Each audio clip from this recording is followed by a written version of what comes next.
Welcome back to the Backyard Buddhist Podcast. I'm Ron Pawo McLean. Hey, how are you? Glad you're here. I'm glad to be here. It's been a crazy start to this new year. I'm hopeful that the chaos calms down soon. It's interesting to me, and this is not our topic for today, but it's interesting to me how many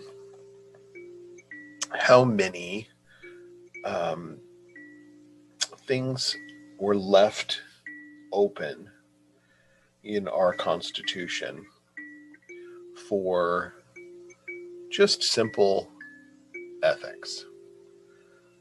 We don't need to have a law around that because we're ethical humans.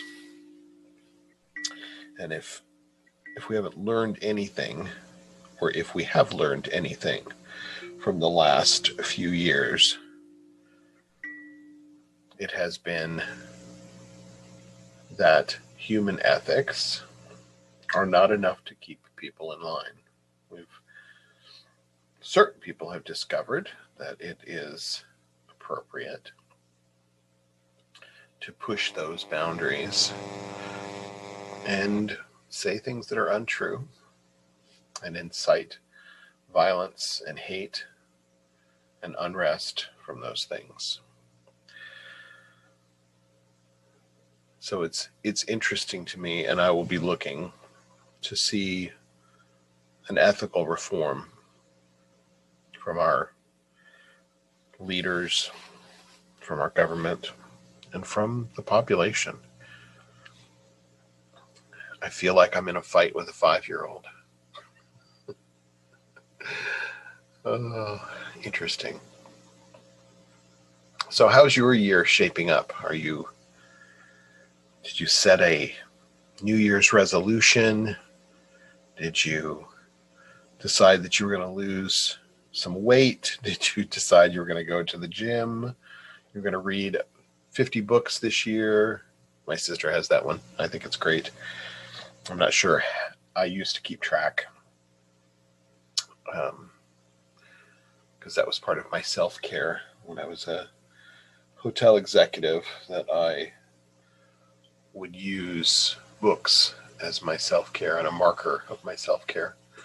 So I still read a lot, mostly Buddhist books, but I digress. So did you set some parameters for what you think your year will be? I think I did. Habitually. I didn't even set out to aggressively tackle anything in one thing in my life. I would say for me, as my age progresses, as all of ours does, but I'm, early 50s, I'm 52, I think. And,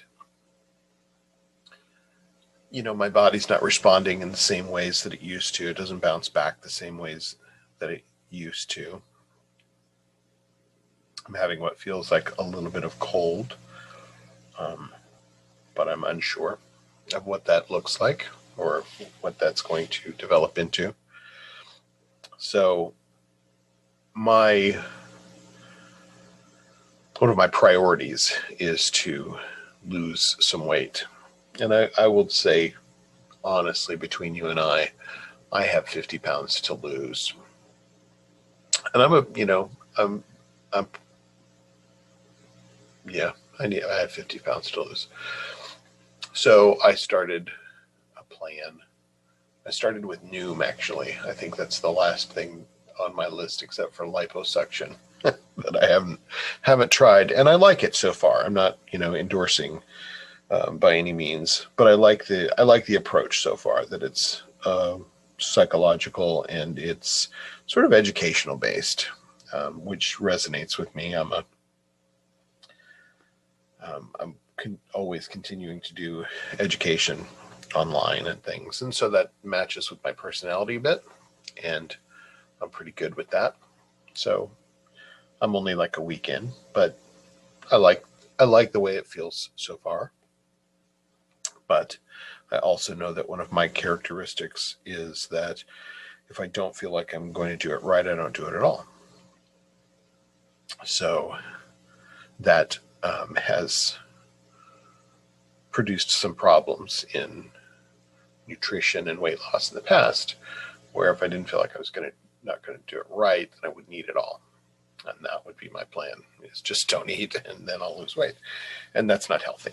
So I'm going at this with sincere intention, not get caught in the typical traps of the scale said this yesterday and why does it say this today, and so on and so forth. But I know a component of failure, I'll call it failure just for a common term,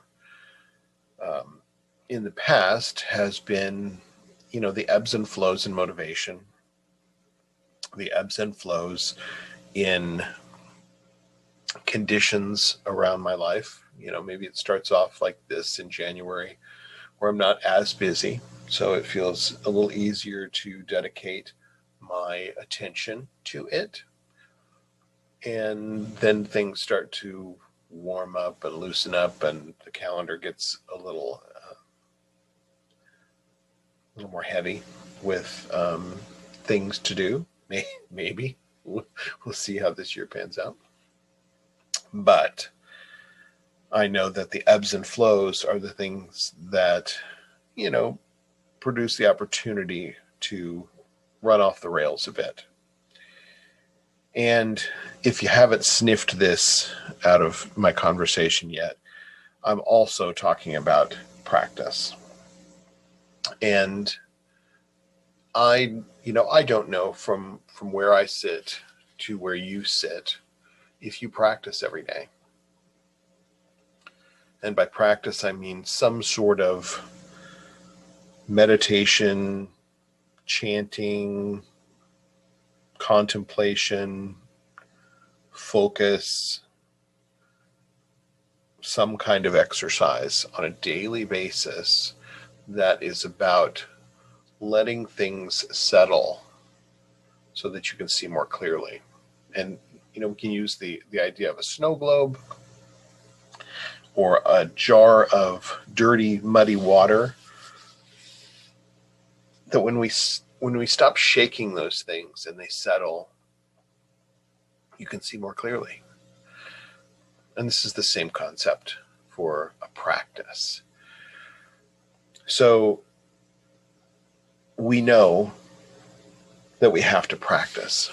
We have to practice being in stillness and finding that within us that is calm and peaceful. I'm not sure how else to find that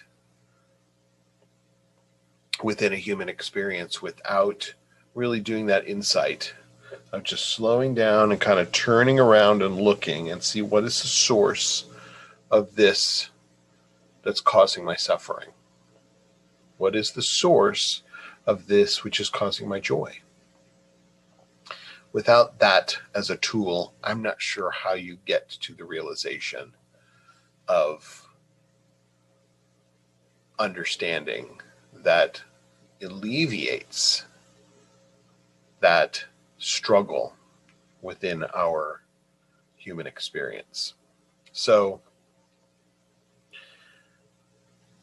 procrastination to me is something that as a teacher, I know that I have that to contend with each and every participant or student, that there's some procrastination, there's some wavering of motivation, and I get it, I understand it. However, I also know that the real gems in my own understanding have come from the toughest times, when I was paying attention to what was going on,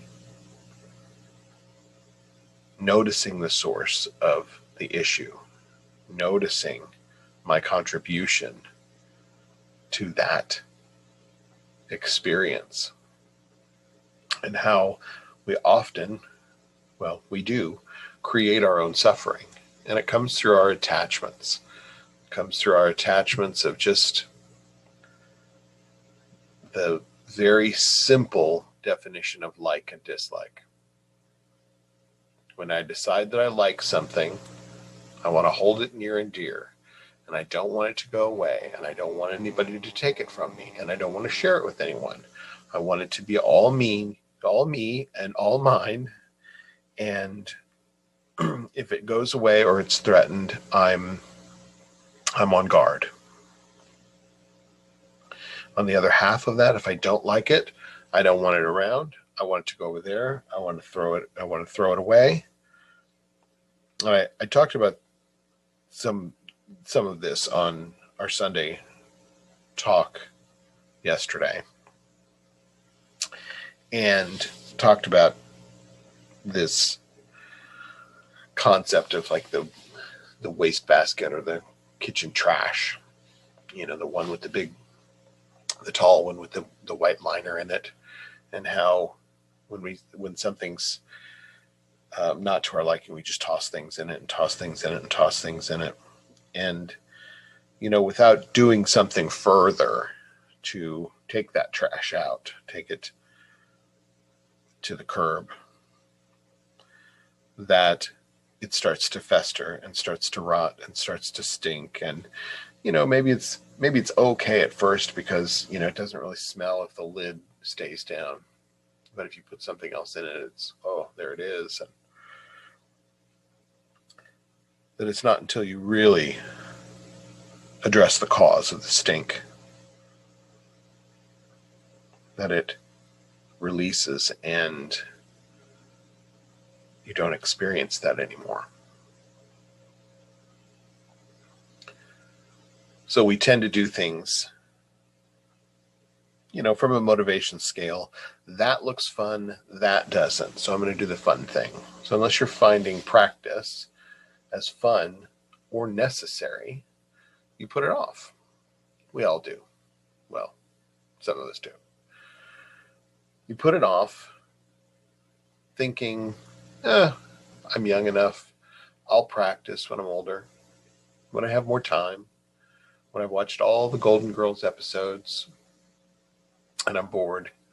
I'll take on meditation and I'll become a master at it. And then I'll just be a wise old sage, and that'll be my character.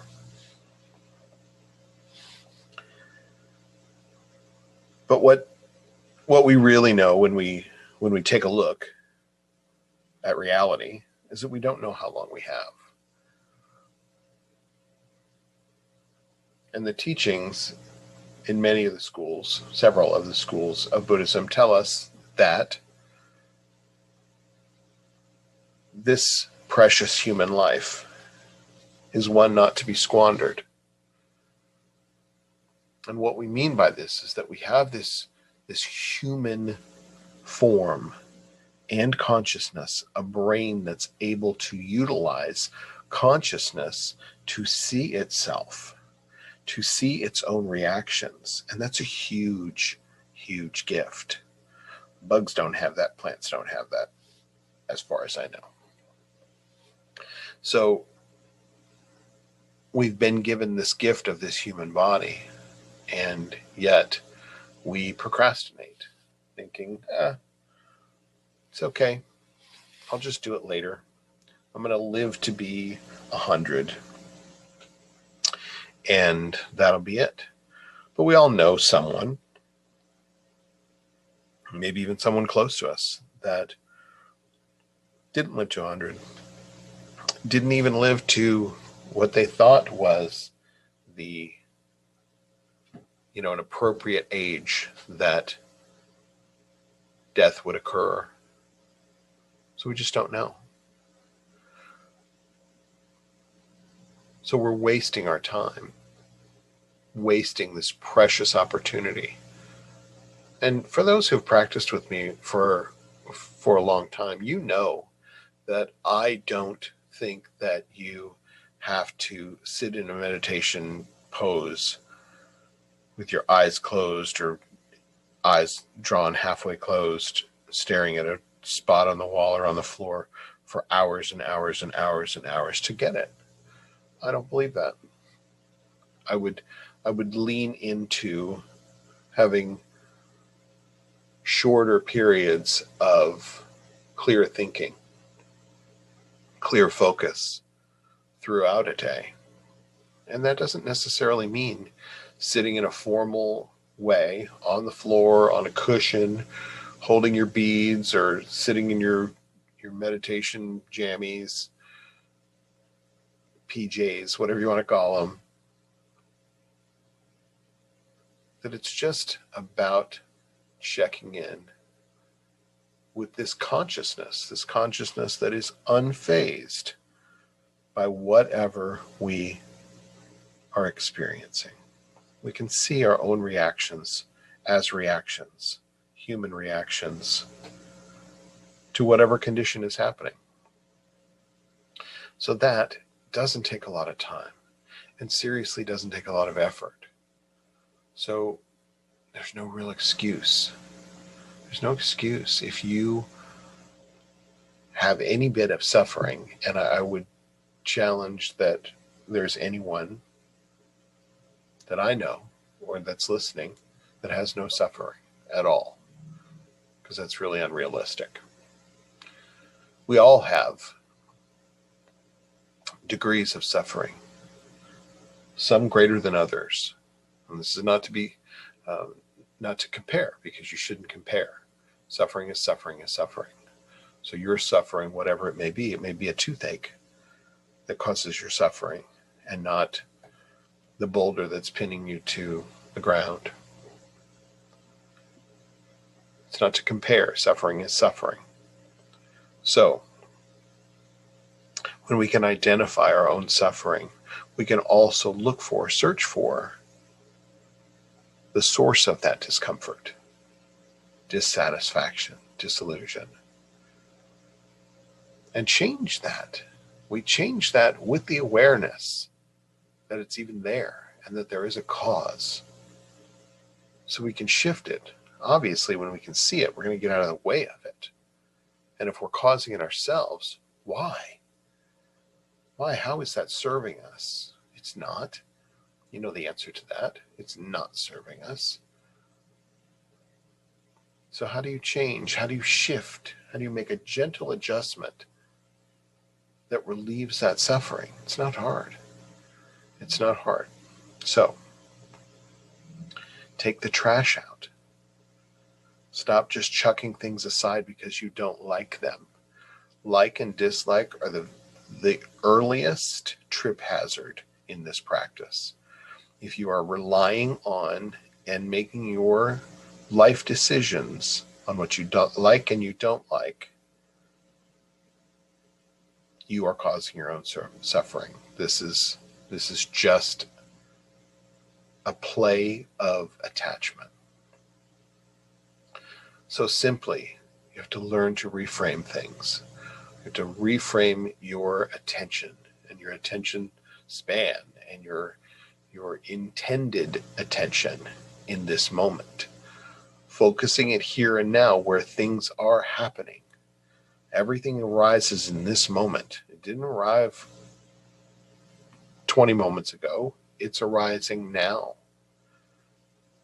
All of everything that is here and now is here and now. And that's where you can benefit yourself. When you catch your own reactions and react more skillfully and not based on like and dislike, then, my friends, you will find that your suffering decreases. So this is about how to reframe yourself. And you do that by practice. Practice, practice, practice. You know, when you go to the gym and they say, just do 20 minutes. Don't do 20 minutes of cardio. You can do it. Well, my friends, you can do 5 minutes of your spiritual workout, 10 minutes, work up to 20 minutes. Some days, some sits, it's 20 minutes. Maybe down the road, it's an hour. Does it need to be? Yeah, you figure it out. Is 5 minutes enough? Is 1 minute enough? Try it on, figure it out. How many times do you need to meditate? Try it on, figure it out. This is what practice allows us to do, to really gain our footing of understanding and familiarity with our own experience and how to intervene. For all of you control freaks, this is your control. This is where it happens. This is where you get to actually intervene in a skillful way. Not in other people's business and other people's actions, but your own. Your own, cultivating your own skillful actions. Isn't that a great idea? So, as you set off in this year, this new year, set off with the intention of sitting with yourself, noticing discomfort, noticing comfort, and noticing your reactions. It's so important. It's so important. Also, if you've been practicing with me for a while, I don't really teach Tonglen in a public setting. Tonglen is this teaching and idea, this practice of taking on others' suffering and transforming it. And I love the sentiment and the idea of that practice. However, I would say most people I know aren't in a space to be able to do that yet. It's only when we've learned to transform our own suffering that we can do it in any meaningful way for others. So very important to understand that everything that you cultivate within your practice that is of benefit to anyone, including you, is within you. Without question. You can't just take the leftovers. You have to start by eating the meal yourself. Tasting, experiencing, being there, being here, where it counts. So, let's set off with the intention that when you feel discomfort, when you feel pain, when you find a dislike, that you take it in. You take it into yourself, and you wish that no other being should have that discomfort. And through your understanding, the intention is that through your understanding,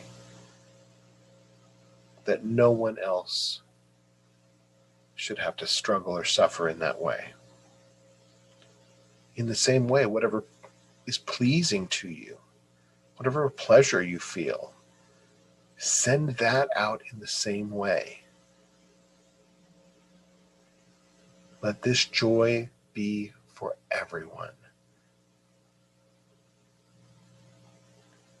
And that way, things like personal problems and delights, joys, they become a stepping stone for understanding. The understanding of ourselves and the suffering and happiness of all beings everywhere. Because we all want and need the same things.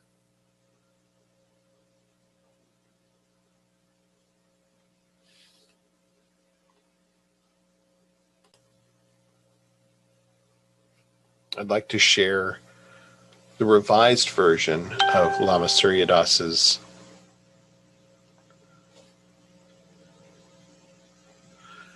I'd like to share the revised version of Lama Surya Dasa's New Millennium Prayer that he has revised just recently. May all beings everywhere, with whom we are inseparably interconnected, and who want and need the same as we do, may they be awakened, liberated, healed, fulfilled, safe,